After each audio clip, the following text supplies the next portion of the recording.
amin terjadi di dalam nama Tuhan Yesus. Engkau melihat setiap anak-anak-Mu yang hadir maupun yang sedang streaming pada saat ini. Kami percaya Tuhan, Engkau punya benih-benih untuk teman-teman kami seluruhnya, untuk kami yang ada di sini dan juga yang sedang streaming. Kami percaya benih itu akan tertanam di tanah yang subur, akan menghasilkan buah bahkan 100 kali lipat terjadi. Terima kasih Tuhan.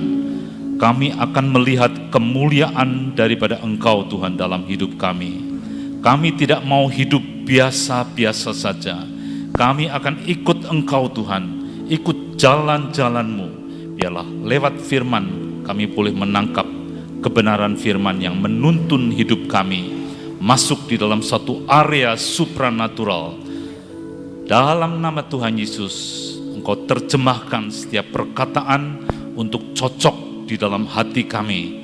Apapun yang kami sedang alami, biarlah Engkau menerjemahkan menjadi suatu jalan keluar. Hanya di dalam nama Tuhan Yesus kami sudah berdoa dan mengucap syukur. Amin. Shalom Bapak Ibu Saudara. Apa kabar? Sangat baik.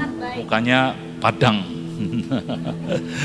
Iya, kalau ikut Tuhan itu muka kita dibuat berseri-seri. Ada pengharapan di tengah-tengah kesesakan apapun. Ada pengharapan. Firman itu memberikan kekuatan kepada kita, saudara. Hari ini kita akan melihat bagaimana kita itu Tuhan buat untuk menjadi pengelola. Ada ditayangkan pengelola? Ya, pengelola itu bukan yang punya, saudara. Sesuatu yang dipercayakan Tuhan dalam hidup saudara, apapun. Bisa uang, bisa rumah. Saudara, rumah bisa dikelola dengan baik. Saya lihat di tempat ada yang menyerahkan rumahnya dipakai untuk pelayanan, mengelola, bukan punyanya, saudara. Nah, hari ini kita ingin belajar, karena kenapa? Dari kecil itu kita sebetulnya sudah kayak mengerti dengan hikmat manusia. Apa yang ada itu punya saya. Dari kecil kalau suruh berbagi, angel, saudara, susah. Nggak mau, anak kecil ini punya saya, tidak mau. Tetapi Tuhan lewat firman, Dia berkata kamu itu menjadi pengelola. Dan ada berkat-berkat yang Tuhan siapkan untuk orang-orang yang mau mengakui bahwa dia bukan pemilik, tetapi pengelola. Saudara, Yusuf itu contoh yang bagus sebagai pengelola. Ya, dia mengelola rumah Potifar. Sampai Alkitab berkata tidak perlu dikerjakan apa saja. Ya, hanya ambil sendok. Dulu ada sendok nih ya, mungkin pakai tangan. Oh gitu loh ya, yang lain-lain beres semua, saudara. Itu pengelola yang hebat.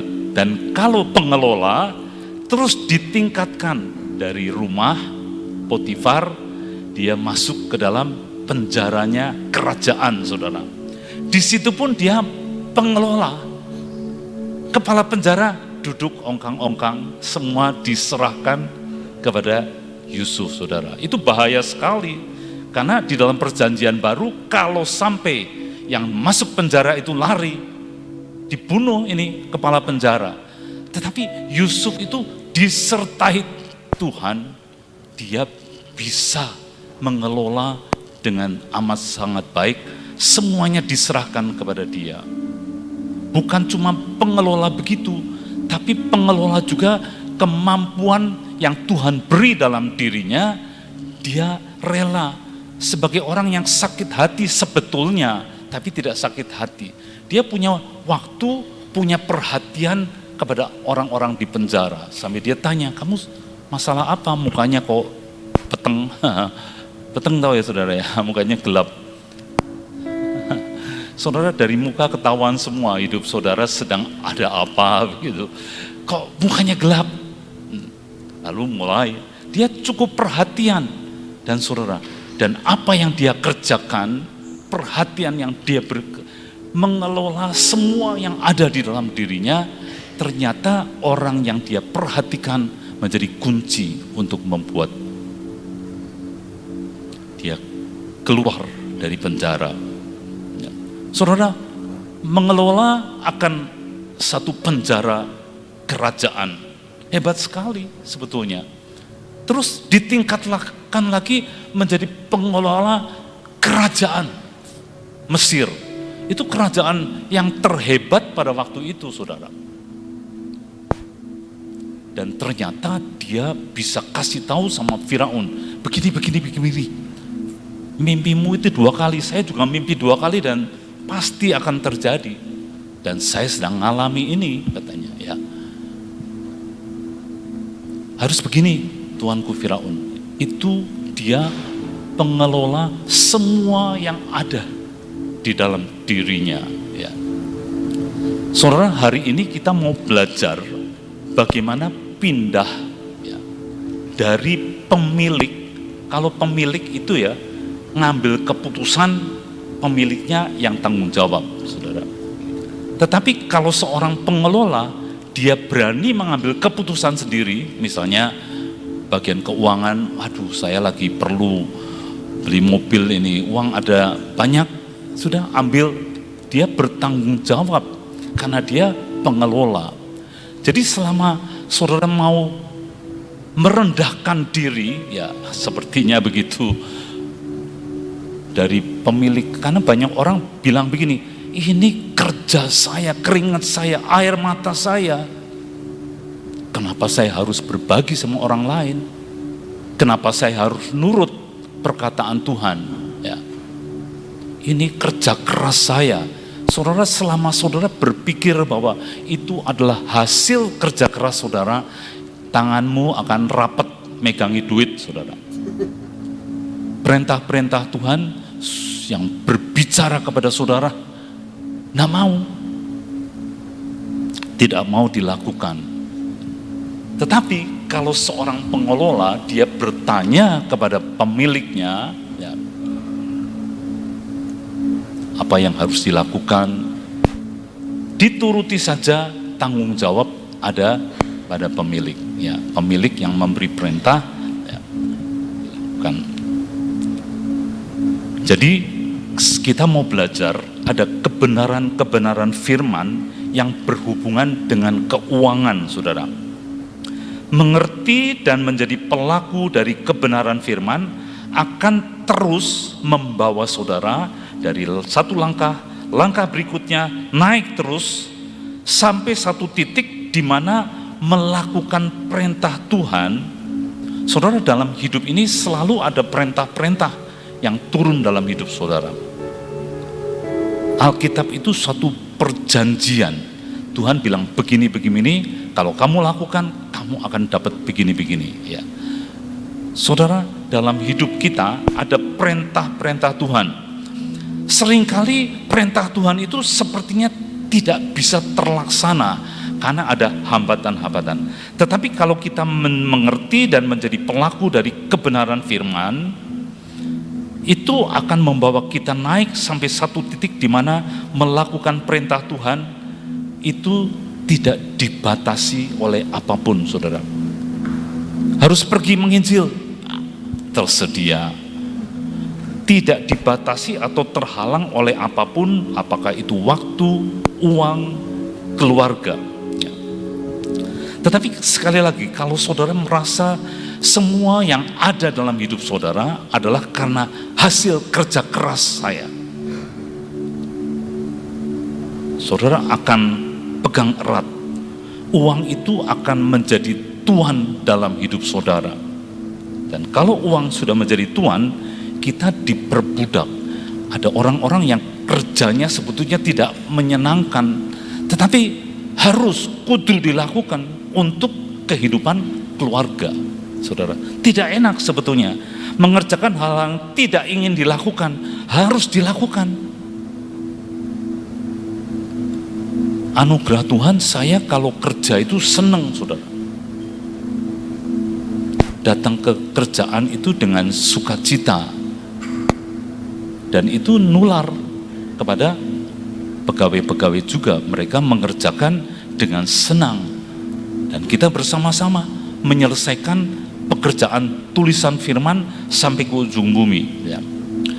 Jadi ada orang-orang yang kerja itu aras-arasan mau berangkat, aduh kerja lagi. Kalau tidak kerja nanti tidak cukup. Nah, saudara, Tuhan punya cara yang lain sebetulnya. Kalau saudara mulai mengenal kebenaran firman mengenai keuangan, saudara akan mengalami suatu kehidupan yang tidak seperti itu, tetapi kehidupan dalam anugerah daripada Tuhan. Jadi kita perlu mengubah cara pikir bahwa kita adalah pemilik, tidak, kita pengelola. Itu yang Tuhan inginkan dalam hidup kita. Saudara, kalau kita mengubah bahwa pemikiran bahwa Tuhan sebetulnya sumber dalam segala yang saudara dan saya miliki, yang Tuhan percayakan dalam hidup saudara, dia sumbernya. Ya, kemarin saya ketemu seorang, dia cerita begini, saya itu ditipu 200 juta, saudara. Dia bilang begitu. Tapi dia anak Tuhan yang sungguh-sungguh, pulang rumah sebetulnya sakit di dalam karena mengganggu keuangan usaha dia. Tetapi dia kumpulkan istri dan anak, mari kita doakan orang yang sudah menipu. Saudara, kenapa bisa begitu? Karena dia tahu kalau Tuhan itu sumbernya. Saudara, kalau Tuhan itu menjadi sumber dalam hidup saudara, apapun yang terjadi, ya, saudara bisa bilang, tidak apa-apa. Kalau Pak Yusak bilang O berapa? Ada yang tahu? O3. O3 tahu saudara? Ora, opo, opo. Tapi itu suatu proses saudara untuk bisa masuk dalam satu keadaan yang apapun terjadi, saudara bilang, ora opo-opo. Karena saya punya Tuhan, dia sumber dalam kehidupan saya, apapun, bukan cuma uang, kesehatan, kekuatan, hikmat, kepandaian, semuanya datang daripada dia. Semua datang daripada Tuhan. Seringkali kita tidak bisa menyadari itu, sulit. Karena dari kecil saya pun dibesarkan dalam keadaan keuangan yang minim, saudara. Orang tua saya seorang pendeta, tidak mungkin dia menyekolahkan anak di luar negeri. Sudah tidak mungkin. Sampai kakak perempuan saya tidak masuk universitas, tidak sampai selesai, saudara. Karena ayahnya mengutamakan kakak saya yang laki-laki yang sekolah di Pajajaran, saudara. Jadi keadaan seperti itu membuat saya dalam apapun yang saya kerjakan, saya pikir saya harus eman-eman, harus irit, harus jangan sampai bocor, dijaga. Kalau ada pengeluaran yang aneh saya bisa marah dan sebagainya, saudara. Karena dibesarkan dalam situasi begitu. Pikirnya semua yang datang itu karena saya harus kerja, saudara. Tapi ada jalan lain sebetulnya yang Tuhan siapkan. Dan saudara perlu menyiapkan diri untuk belajar akan ini. Ya, kalau Tuhan sumber, contohnya itu Abraham, saudara. Ya. Ini contoh sikap Abraham dalam hidupnya, bahwa Allah itu sumber dalam segala sesuatu. Ya, saya bacakan dari Kejadian 12, firman Tuhan bilang begini. Berfirmanlah Tuhan kepada Abram,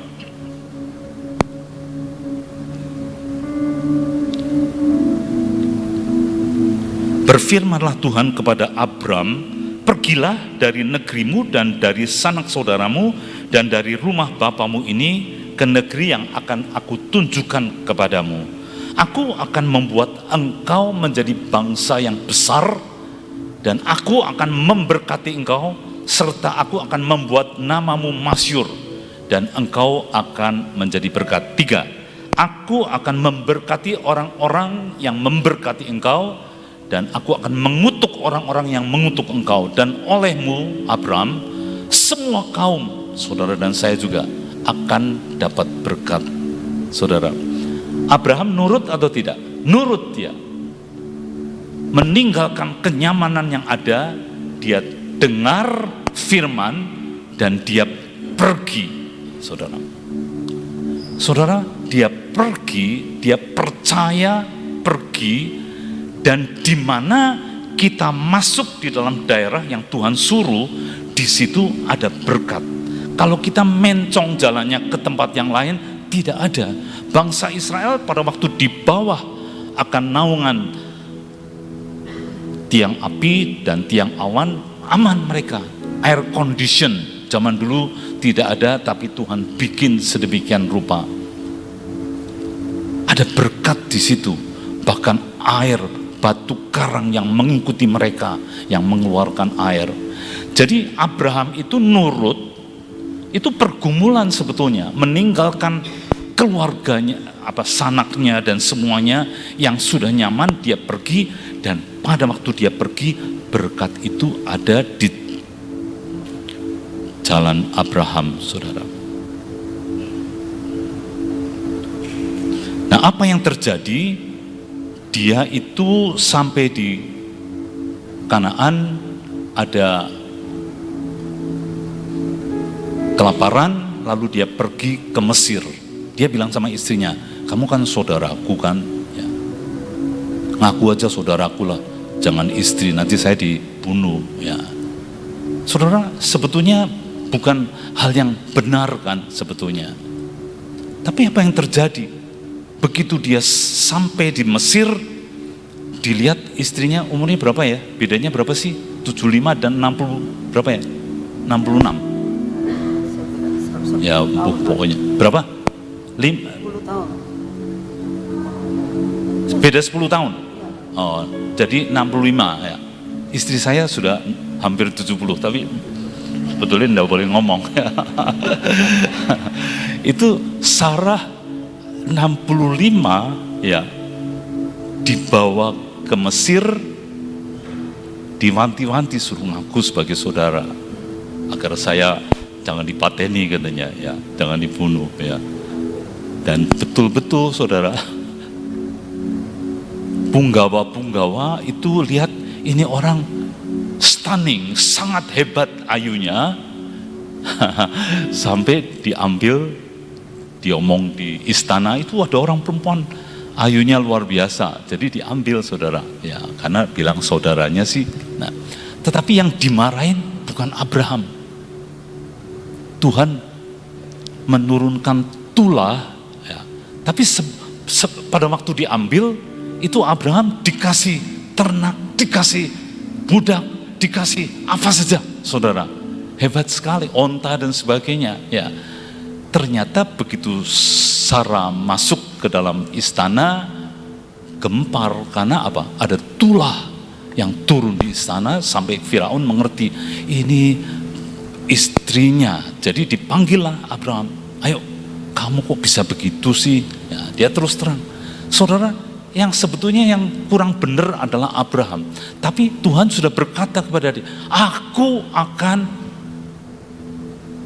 memberkati engkau, karena dia nurut apa yang, maka berkat itu turun dalam hidup Abraham walaupun dia tidak melakukan yang full kebenaran. Memang ya masih saudara juga. Nah saudara, dia satu saat dengan Raja Abimelekh melakukan hal yang sama lagi. Karena Saranya ya mungkin sudah lebih umur, itu Kejadian 20, jadi sudah ada umur tapi masih cantik sekali, sama Abimelekh diambil saudara. Karena Abraham mengaku ini saudara saya. Tuhan bikin tulah di tempatnya Abimelekh ya. Dan Abraham dikatakan, kamu minta sama dia tuh nabi, minta didoakan. Dan ternyata betul dipanggil, dan Abraham mendoakan Gerar atau tempat Abimelekh yang berkuasa tadi, dan kemandulan berhenti, saudara, mereka bisa punya anak. Hebat sekali. Dan sementara itu dikasih ternak, dikasih macam-macam, saudara. Jadi bukan karena Abraham itu dagang, pinter, dan sebagainya, tidak. Karena dia nurut di jalan yang Tuhan tunjukkan dalam hidup dia. Jadi di mana Tuhan itu ada, Tuhan ingin saudara ada, itu di situ ada berkat.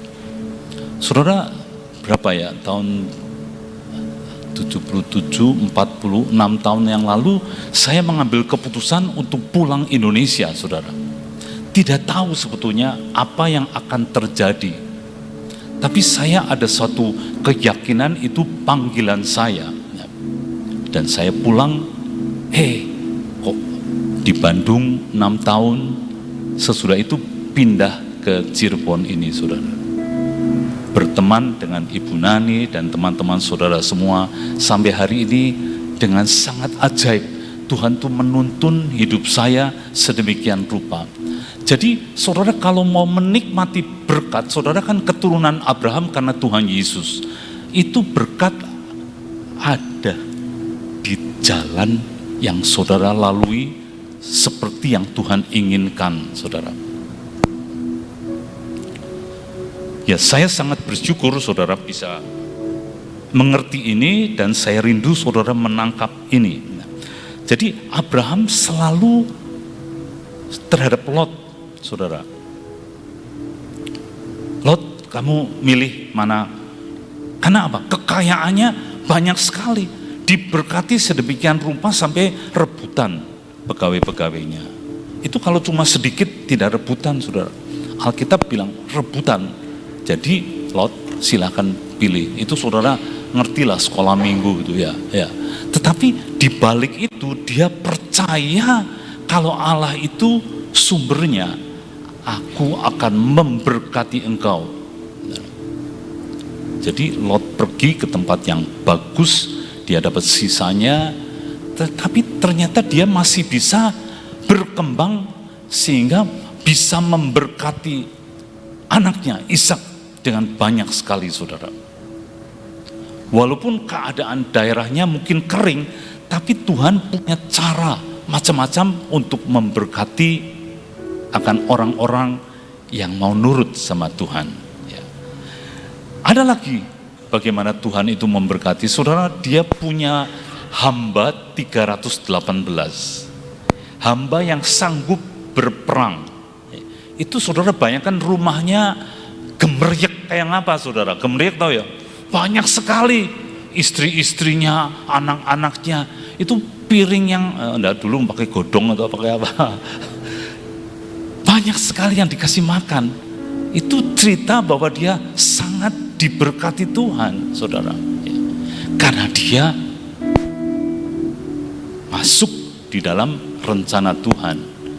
Akhirnya saudara tahu rencana keselamatan datang lewat dia, ya saudara. Jadi itu hal-hal yang menunjukkan bahwa dia itu diberkati, bahwa dia selalu percaya kalau Tuhan itu sumbernya.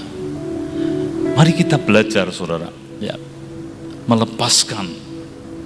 Tadi kita nyanyikan, aku belajar melepaskan hakku untuk mengenal kehendaknya, saudara. Untuk mengenal kehendaknya artinya Abraham tahu Tuhan ingin dia pergi ke Kanaan, ke negeri yang akan aku tunjukkan, belum tahu waktu itu. Tapi karena dia percaya, maka jejak-jejaknya itu diberkati oleh Tuhan. Abraham sampai akhirnya punya anak Ishak, saudara. Ya, kita akan lanjutkan. Ya. Jadi sekali lagi, apa yang ada pada kita itu semua datang dari Tuhan. Perlu mengakui dalam hidup ini, Tuhan, semua yang ada padaku itu datang daripadamu. Dengan caramu sendiri. Yang kedua yang saya lihat adalah Lukas 16 ayat 10. Tolong ditayangkan Lukas 16 ayat 10. Ini Lukas 16 berbicara mengenai bendahara yang tidak jujur, saudara. Kalau bendahara itu pemilik atau pengelola bendahara. Ya. Ini bendahara yang tidak jujur, dia pengelola akan uang tuannya, tapi untuk keperluan sendiri. Dan tuannya itu mendengar, ini pengelola yang tidak baik. Lalu dipanggil, saya ingin tahu pembukuannya. Dan saudara tahu, nanti saudara baca di dalam Lukas pasal 16. Tetapi ayat yang kita mau lihat adalah Lukas 16 ayat 10. Barang siapa setia dalam perkara-perkara kecil, ia setia dalam perkara-perkara besar. Dan barang siapa tidak benar dalam perkara-perkara kecil, ia tidak benar juga dalam perkara-perkara besar. Saudara, perikop ini bicara mengenai uang sebetulnya. Jadi Tuhan itu bilang, kalau kamu setia dalam perkara-perkara uang, itu urusan kecil sebetulnya. Perkara-perkara kecil. Ini konteksnya sekali lagi tentang uang, pengelola ya.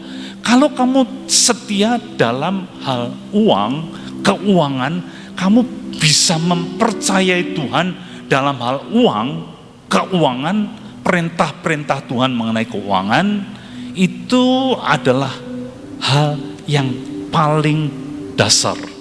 Sekali lagi, percaya, iman percaya saudara ya terhadap pemeliharaan Tuhan lewat uang, itu adalah dasar yang paling pendek.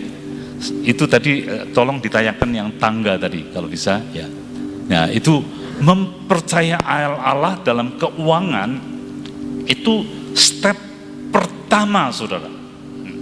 Saudara tidak bisa minta kesembuhan, pernikahan dipulihkan, keluarga dipulihkan, anak-anak dipelihara sama Tuhan, tapi sama perintah-perintah mengenai keuangan saudara tidak percaya. Bagaimana bisa tidak percaya? Tidak mau melakukan apa yang Tuhan bilang kepada saudara. Tuhan bilang, beri maka kamu akan diberi. Aduh, saya perlunya banyak sekali, tidak cukup. Itu namanya saudara, step pertama tidak mau dilangkai, tapi saudara berdoa, Tuhan sembuhkan, Tuhan pulihkan ini dan itu. Saudara harus lewat tangga yang pertama. Percaya setiap perkataan Tuhan dalam hal keuangan itu adalah dasar-dasar yang harus saudara kerjakan.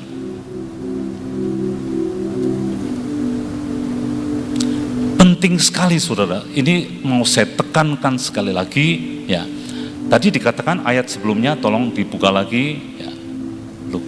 Barang siapa setia dalam perkara-perkara kecil, itu perkara duit sebetulnya, berani tidak mempercayakan hidup saudara di dalam mentaati firman. Banyak orang tidak berani. Tadi firman, melepaskan hakku untuk tahu mengenal kehendak Tuhan.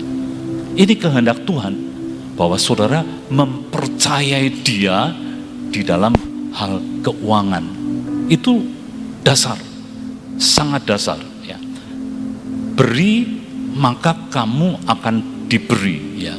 Banyak orang maunya diberi dulu ya. Itulah iman saudara. Beri baru akan diberi. Berani percaya begitu tidak? Ini satu tes kalau saudara mau masuk di dalam area yang paling dasar, mempercayai Tuhan dalam area keuangan saudara. Perpuluhan juga, itu sebagian yang Tuhan mau sebetulnya. Namanya untuk ngelewatin bulan aja kurang, masih harus kasih lagi saudara. Dan Di dalamnya ada janji-janji, semua bangsa akan mengatakan kamu berbahagia. Itu janjinya. Bahkan dikatakan tingkap langit dibuka sehingga tidak cukup. Saudara, itu semua sebetulnya Tuhan ingin saudara mengalami, ya. Dengan melangkah menyisihkan perpuluhan, karena Tuhan berkata kembalikan perpuluhan. Itu sebetulnya menyatakan saudara percaya kalau Tuhan itu sumbernya. Saudara, saya terima dari Tuhan, saya mengikuti perintahnya, dan saudara mempercayakan, belajar memperkatakan atau melakukan, mengakui Allah sebagai sumber pada waktu saudara mengembalikan perpuluhan. Saudara, apakah Tuhan perlu duit saudara? Tidak. Tuhan berkata semua ternak yang ada di hutan, di mana itu aku punya. Kalau aku lapar, ya tinggal ambil saja. Tuhan tidak perlu disumbang. Tetapi saudara, dengan saudara mengikuti perintah Tuhan tadi, percaya kepada Tuhan dalam hal keuangan, Tuhan bilang kembalikan perpuluhan. Maka semua kutuk akan dihardik sama Tuhan dalam hidup saudara. Kalau saudara mau melakukan, mempercaya Allah di dalam hal keuangan, ya, itu saudara akan mengalami langkah-langkah berikutnya. Karena apa? Dulu saya kalau naik tangga itu 2 step, saudara, masih strong. Ya, tapi istri saya selalu bilang jangan wis satu-satu saja gitu loh, ya. Karena hati saya sudah sampai sana, badannya masih di sini. Mungkin ada yang mirip saya, saudara. Tidak, Tuhan ingin kita itu step demi step. Di Roma dikatakan mengenal kehendak Allah yang baik, terus apa? Berkenan, siji maning apa? Sempurna. Ada step-stepnya. Ya, Tuhan Yesus ngajarin kerajaan Allah itu seperti apa? Ya, saya bacakan dari Markus 4 ayat 26. Boleh ditayangkan, ya, Markus 4 ayat 26. Kata Yesus, gini loh hal kerajaan Allah. Seumpama orang yang menaburkan benih di tanah. Jadi yang pertama ditabur, pada malam hari ia tidur dan pada siang hari ia bangun, benih itu mengeluarkan tunas.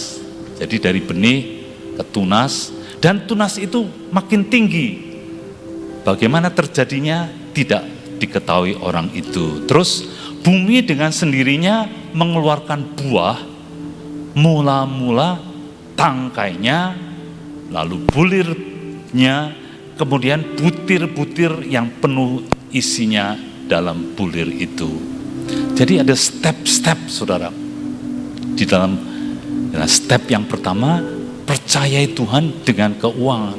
Kalau saudara dengar baca firman, dengar sesuatu dari Tuhan, langsung dikerjakan saja.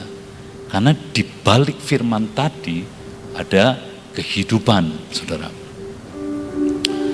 Ya, jadi sangat ajaib kita boleh melihat bahwa, nah, ada contoh yang kedua dari Markus pasal 10. Saudara tolong ditayangkan Markus 10 ayat 29.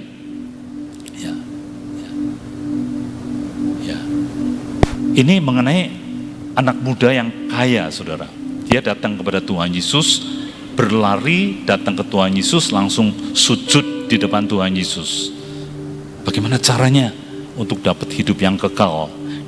Dia mendengar ada hidup yang kekal dan dia kepengen tahu caranya. Tuhan Yesus kasih tahu kepada dia, ini lakukan ini. Lalu dia bilang apa? Semua yang engkau katakan sudah aku lakukan. Hebat ini orang, saudara. Sungguh-sungguh sepertinya begitu. Tetapi ternyata Tuhan Yesus tahu kuncinya, ya. orang ini dia melihat uang sebagai tuannya, ya. Jadi Tuhan tidak mau berbagi kemuliaan dengan yang lain, ya. Jadi Tuhan bilang gini, mau hidup yang kekal, kamu jual semuanya, berikan ke orang miskin, lalu datang ikut aku, ya. Mau atau tidak, saudara? Ternyata tidak mau. Sedangkan perkataan Tuhan Yesus itu perkataan kehidupan sebetulnya. Karena apa? Begitu orang itu pergi, karena dia tidak mau mengikuti perintah, tidak percaya yang Tuhan katakan. Apa yang terjadi? Tuhan bilang, murid-murid, nah, setiap orang yang meninggalkan ayahnya, ibunya, saudaranya, istrinya, ladangnya, apapun yang betul-betul dia cintai, karena apa? Karena aku dan karena Injil. Karena aku dan karena Injil, Tuhan bilang dia akan mendapatkan 100 kali lipat di dunia ini, ya. Sekali lagi, itu bahasa Inggrisnya bilang no man, tidak ada satupun yang berani meninggalkan apa yang melekat dalam ini. Bicara mengenai anak muda yang tidak mau nurut tadi, yang melekat mau dilepaskan, itu pasti tidak ada orang yang berani melepaskan itu, tidak dapat apa-apa, dapatnya 100. Kalau anak muda tadi, dia melihat firman Tuhan bikin susah dia. Saya tidak punya cengkraman terhadap keuangan, tidak bisa berkuasa.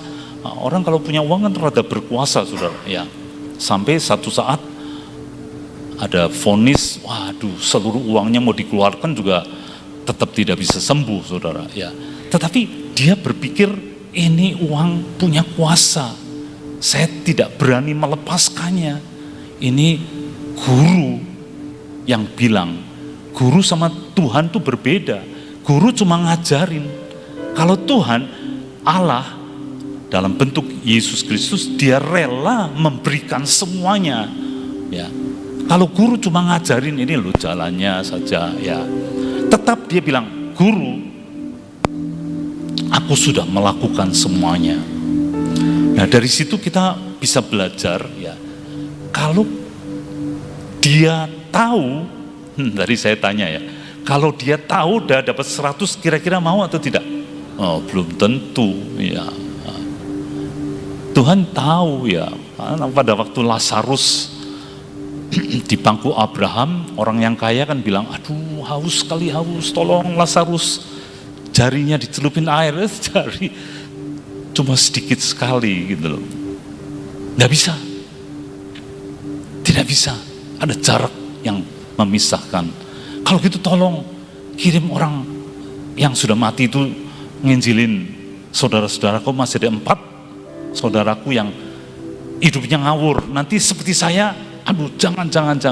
Lalu firmannya bilang, sudah ada firman, kalau dia tidak mau nurutin firman, walaupun orang mati bangkit ngabarin Injil sama mereka, tetap tidak mau, saudara. Itu artinya orang kalau sudah terikat, ya, sudah tidak bisa. Jadi dari situ kita belajar sesuatu sebetulnya, rela melepaskan, mau taat dan percaya kepada Tuhan sendiri. Dia ngajarin murid-muridnya, karena Petrus bilang sih, Tuhan berkata tidak sulit, sangat sulit untuk masuk ke dalam kerajaan surga. Lalu Petrus bilang, semua sudah aku tinggalkan. Semua, istriku, anak-anak, perawuku, usahaku sudah aku tinggalkan. Dan itu yang Tuhan katakan kepada orang-orang murid-muridnya. Saya bacakan Markus 10 ayat 29. Aku berkata kepadamu, sesungguhnya setiap orang yang karena aku dan karena Injil meninggalkan rumahnya. Saudara mudah tidak meninggalkan rumah? Saudara laki-laki, saudara perempuan, ibunya, bapaknya, atau anak-anaknya, atau ladangnya. Itu suatu pergumulan atau penyangkalan diri, ya. Orang yang mau melakukan ini, ya.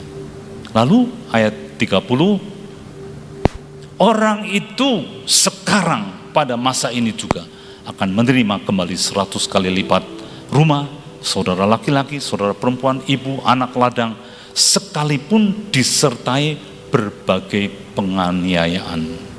Pada saudara waktu percaya kepada firman dan berani melakukan, ada penganiayaan. Banyak teman-teman kita yang percaya kepada Tuhan, mereka mengalami penganiayaan. Meninggalkan rumahnya, tidak bawa apa-apa. Tapi pemeliharaan Tuhan bagi mereka yang berani melepaskan yang paling mereka cintai. Ya. Saudara, itu sebabnya ya saya tadi waktu di situ saya dapat begini. Ya, kalau orang kasih korban kepada Tuhan, kalau masih istilahnya apa ya? Tidak menyakitkan, itu bukan korban. Sekali lagi, korban itu harus dipotong, harus keluar darahnya. Sampai Tuhan berkata begini, ini perempuan ya, sama murid-muridnya lagi ngeliatin orang kasih persembahan. Ini janda ngasih yang dia punya, hidupnya dikasihkan kepada Tuhan. Dia memberi lebih daripada semua orang kaya yang memberikan dalam persembahan ini. Saudara, artinya apa sebetulnya? Kalau orang mau meninggalkan karena Yesus, karena Injil, karena kabar baik, ya, itu bukan hal yang mudah.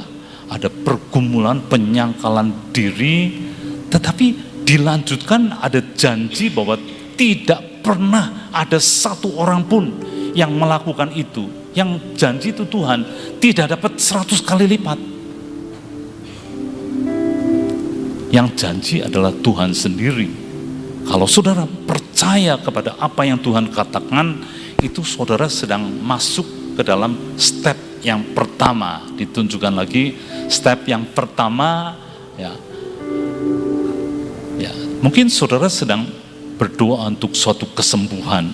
Apakah yang pertama sudah dilalui? Sudah dikerjakan? Apakah saudara berdoa untuk pernikahan, keluarga dipulihkan oleh Tuhan? Apakah yang pertama? Orang tidak bisa loncat. Tadi sudah saya bacakan, benih dulu, lalu tunas, tangkainya, bulir, lalu butir-butir yang penuh. Itu step-step yang harus dilalui kalau kita mau mengalami anugerah daripada Tuhan, saudara. Nah, ada satu statement yang penting saya perlu sampaikan kepada saudara. Ya. Karena apa? Orang muda yang kaya tadi, dia datang untuk hidup yang kekal. Tetapi dia tidak mau nurut, apa yang dia inginkan tidak terjadi dalam hidup dia. Artinya, kalau saudara mulai tidak percaya kepada perkataan Tuhan Yesus, perintah-perintah yang mendasar ini, percaya dalam hal keuangan, itu keselamatan anak muda tadi tidak dapat. Hati-hati sekali, ini punya dampak yang hebat sekali dalam hidup saudara. Pemulihan keluarga semua, saudara ngotot berdoa untuk itu, tapi tidak mau percaya yang dasar-dasar ini. Kalau saudara mulai percaya kepada firman yang dasar ini, yang terkecil tadi dikatakan firman Tuhan, ya, saya balik lagi saudara biar memastikan.